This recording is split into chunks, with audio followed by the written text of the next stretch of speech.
just chilled you to your bones, you know.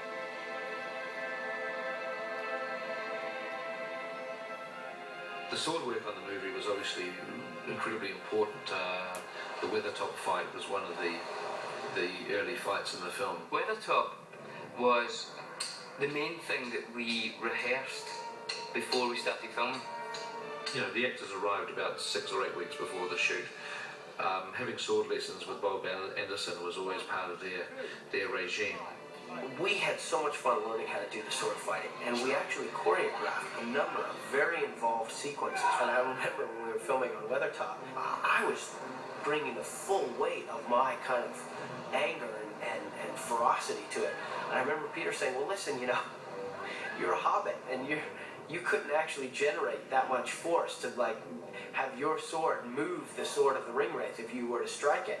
So you got to kind of pull it back. And I remember feeling like, man, no one's going to see that I'm really good at this sword stuff. I'm going to have to kind of just be like a little hobbit doing it. The irony is that the person that had to be the most accomplished swordsman in the film, which was Viggo Mortensen playing Aragorn, Viggo didn't get cast in the movie until we were a few days into shooting the film. So he didn't have any of the advantage of this training with Bob, and he'd never used a sword before. So Viggo arrives in New Zealand, he gets off the plane, and the Weathertop fight scene is like the first thing he's going to shoot.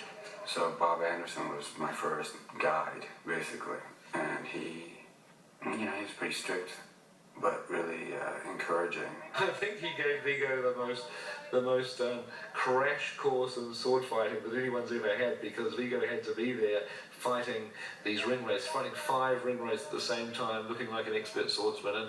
And I'll tell you what, Viggo just became, I think, the greatest swordsman that Bob has ever worked with in his entire career.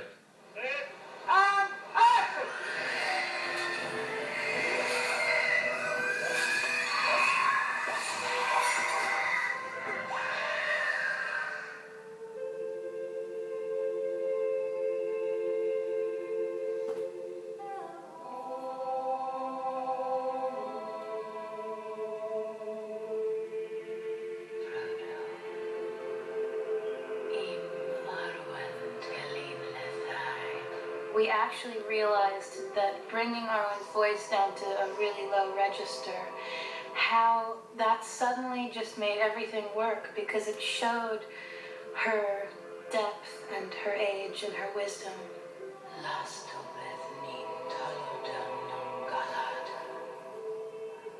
It was hard, I mean, just purely guttural, kind of. It sounded really weird at times when I was doing it. I thought, oh my God, this is too deep, but it worked. It was funny when my dad saw the movie for the first time. He's like, whose voice was that? I was like, Dad, you jerk. It's mine, I'm an actress. Right hard. Don't look back. No.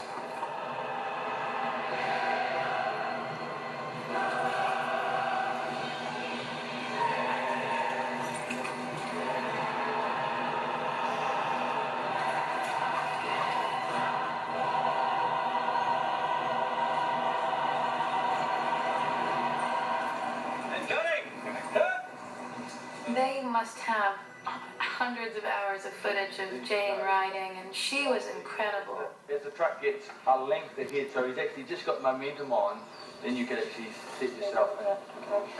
The action that we're doing is like, like yesterday we were jumping over a log and then galloping down a steep hill. Another day, you're galloping on, weaving through trees. I don't think it was ever a question. I was never going to be allowed on the stallion going at that speed. That was just never an option. I was on the back of a truck on a barrel with, this kind of horse skin wrapped around it, and I had to do this for 5 days and look scared. And, that was rough.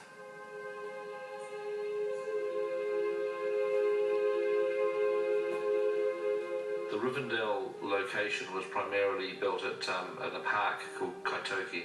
We chose it really because it had, quite a closed-in geography, and so that the set that we built would have a sense of drifting off into the forest. So its boundaries were sort of forested, if you like. So, I mean, the elves, that whole concept of being one with the nature was pretty important, and as a result, Peter had the design team, have this kind of indoor-outdoor feel throughout. So we would have outdoor sets, for exterior shooting, as well as sets outdoors for interior shooting.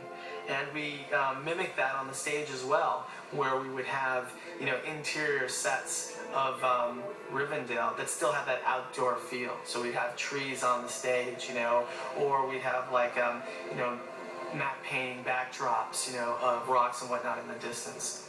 But the thing is, I mean, in the end, you still basically, what you do is you look at, you just try and sort of remember the qualities of natural light that are in the environment, or the sort of qualities you want to achieve.